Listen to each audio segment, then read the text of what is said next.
නෑ විවස්ථාවෙන් අධිකරණයේ ස්වාධීන භාවය The government removed the articles in the constitution that protected the independence of the judiciary by bringing in the 20th Amendment.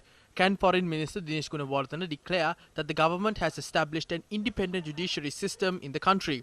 When they questioned the process of legal cases, they said that they would establish an international court to probe incidents in our country.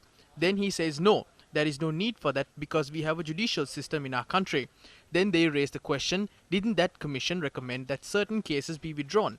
Dinesh Gunawardena was speechless. But remember, this government that violated democratic principles in the country and demolished the legal framework of this country has no right to later cry that the Western countries are out to get us. Can we say that we have an independent human rights commission?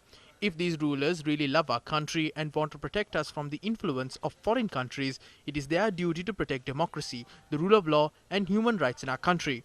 But what are these rulers doing? They are crippling democracy, destroying the rule of law, violating human rights, and then they cry foul.